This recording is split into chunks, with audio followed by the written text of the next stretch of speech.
18 साल का स्टीफन अपने परिवार के साथ यूएसए के कैलिफोर्निया शहर में रहता था। जब स्टीफन 10 साल का था, उसके डैड की एक बीमारी के कारण मौत हो गई थी। उसके बाद से स्टीफन की मॉम ने उसका और उसके छोटे भाई स्टैनली का ध्यान रखा था। स्टीफन ने अपनी फैमिली की हालत समझी और पढ़ाई की तरफ बहुत ज्यादा ध्यान देने लगा। स्टीफन जल्द ही अपने स्कूल का टॉपर बन गया और उसका एडमिशन एक बहुत ही बड़े और प्रेस्टिजियस कॉलेज में भी हो गया। स्टीफन के एडमिशन से परिवार के सभी लोग बहुत खुश थे। उसे भी अपना नया कॉलेज बहुत पसंद आ रहा था। एक दिन एक बुक ढूंढने के लिए स्टीफन अपनी दोस्त नैटी के साथ कॉलेज की लाइब्रेरी पहुंचा। नैटी वहीं एक टेबल पर बैठकर अपनी किताब पढ़ने लगी, जबकि स्टीफन ने पूरी लाइब्रेरी में वो बुक ढूंढना शुरू कर दिया। ढूंढते ढूंढते स्टीफन लाइब्रेरी के फर्स्ट फ्लोर पर पहुंच गया और बड़ी बड़ी शेल्फ्स के बीच वो किताब ढूंढने लगा। उन शेल्फ्स के पीछे अचानक ही स्टीफन को एक लाल रंग का दरवाजा नजर आया। वो ये देखकर बहुत कंफ्यूज हो गया कि आखिर लाइब्रेरी में ऐसे सीक्रेट दरवाजे का क्या काम। स्टीफन उस दरवाजे की तरफ बढ़ा और तभी उसे ऐसा फील हुआ कि जैसे उस दरवाजे के पार से उसे कोई आवाज लगा रहा है। स्टीफन उस रेड डोर के अंदर चला गया। उस दरवाजे के अंदर एक बहुत लंबा कॉरिडोर था। उसमें हर तरफ बस अंधेरा ही अंधेरा था और उस अंधेरे में ही कहीं से स्टीफन को किसी की आवाज आ रही थी जो उसका नाम पुकार रही थी। स्टीफन उस आवाज का पीछा करने लगा और चलते चलते वो अपने कॉलेज की ही लाइब्रेरी में पहुंच गया। मगर वो लाइब्रेरी बेहद अलग लग रही थी। हर तरफ अंधेरा सा था, डरावना सा धुआं था। लाइब्रेरी में बैठे स्टूडेंट्स बहुत वीक और डरावने लग रहे थे। सबके चेहरे सफेद पड़े थे, जैसे किसी ने उनके अंदर से उनकी जान ही निकाल ली हो। स्टीफन ये सब देख ही रहा था कि अचानक उसे फिर से अपना नाम सुनाई पड़ा। उसने सामने की तरफ देखा तो वहां एक औरत खिड़की की तरफ मुंह किए खड़ी थी। वो अपने नाखूनों से खिड़की को नोच रही थी और बार बार स्टीफन को पुकार रही थी। जैसे ही स्टीफन उसके करीब गया, वो औरत पलटी और स्टीफन को देखकर बहुत ही डरावने तरीके से स्माइल करने लगी। देखते ही देखते उस औरत का चेहरा बदलने लगा। उसका चेहरा बिल्कुल लाल हो गया और शरीर काला पड़ गया। ऐसा लग रहा था कि जैसे वो कोई शैतान हो।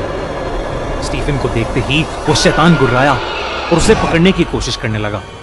स्टीफन बहुत डर गया और हड़बड़ा के वापस उस रेड डोर की तरफ दौड़ने लगा, मगर अब वहां रेड डोर था नहीं।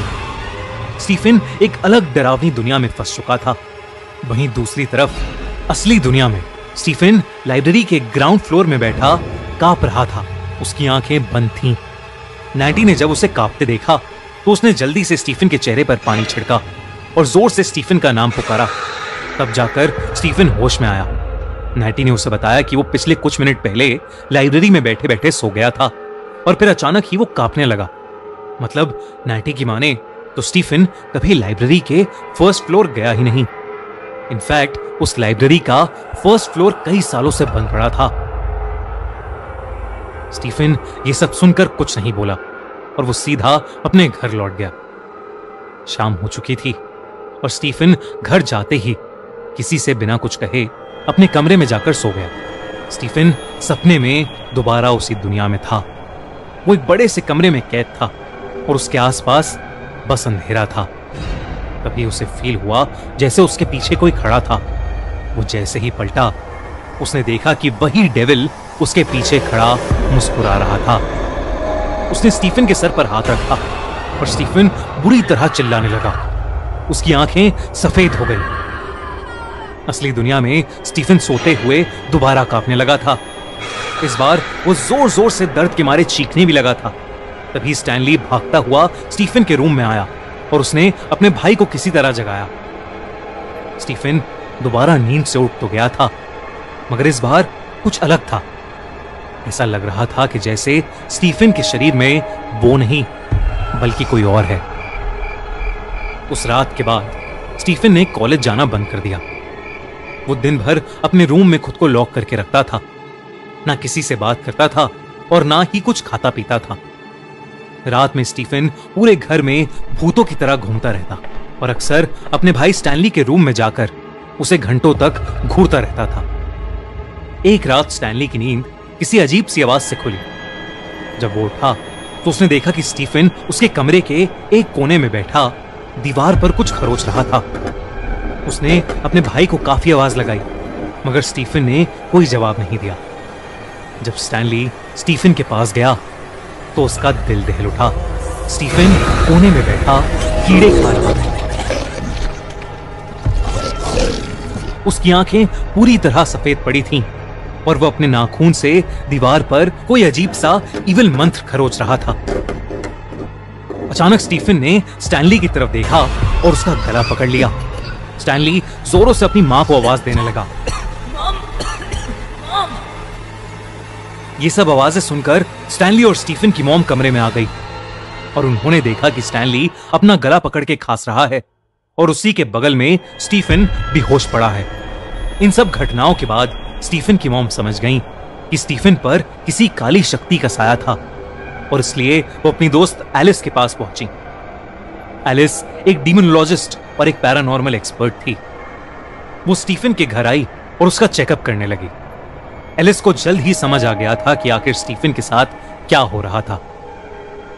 उसने स्टैनली और उसकी मॉम को बताया कि स्टीफन एस्ट्रल प्रोजेक्शंस कर सकता था, यानी कि सोने के बाद उसकी आत्मा हमारी दुनिया छोड़कर दूसरी दुनिया में ट्रैवल करने लग जाती है। और इस बार स्टीफन की आत्मा बहुत ज्यादा दूर चली गई है। वो इविल स्पिरिट्स की दुनिया में पहुंच गई है, जिसे द फर्दर कहते हैं। एलिस ने कहा कि द फर्दर में बहुत सारी इविल स्पिरिट्स फंस चुकी हैं और वहां तड़पती रहती हैं और अब वो सारी भयानक आत्माएं स्टीफन की बॉडी को यूज करके इंसानी दुनिया में घुसने की कोशिश कर रही हैं और इसीलिए ये सारी अनहोनियां हो रही हैं। एलिस ने द फर्दर में फंसे स्टीफन की आत्मा से बात करने के लिए एक सियोंस यानी एक रिचुअल शुरू कर दिया। एलिस, स्टैनली और स्टीफन की मॉम तीनों ने एक दूसरे का हाथ पकड़ा और अपनी आंखें बंद कर लीं। दूसरी दुनिया में फंसे स्टीफन को अब एलिस की आवाज आने लगी और एलिस ने उससे कहा कि वो उसकी आवाज का पीछा करके रेड डोर तक पहुंच सकता है और अपनी दुनिया में वापस आ सकता है। स्टीफन एलिस की आवाज को फॉलो करके आगे बढ़ने लगा। चारों तरफ बस अंधेरा था और उसी अंधेरे में उसके आसपास बहुत सी भयानक आत्माएं घूम रही थीं। तभी अचानक स्टीफन को उन आत्माओं के बीच बैठा डेविल नजर आया, जो उसे बेहद गुस्से से देख रहा था। ये देखते ही स्टीफन बहुत डर गया और एलिस की आवाज की तरफ भागने लगा। स्टीफन को देख वो डेविल भी गुर्राया और स्टीफन का पीछा करने लगा। उसने स्टीफन के पैर पकड़ लिए और स्टीफन जमीन पर गिर पड़ा। अब धीरे धीरे वो सारी भयानक आत्माएं स्टीफन के पास आ गईं और उसे घेरने लगी। असली दुनिया में स्टीफन के घर की सभी लाइट्स फ्लिकर करने लगी थीं। स्टीफन वही नींद में दर्द से चिल्ला रहा था। उसके कमरे का सामान खुद ब खुद गिरकर टूटने लगा था।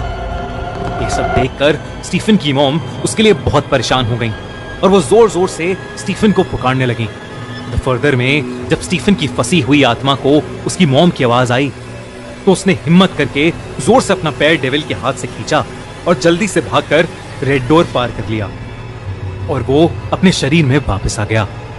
असली दुनिया में स्टीफन अचानक नींद से जागा और अपनी मॉम को गले लगाकर रोने लगा।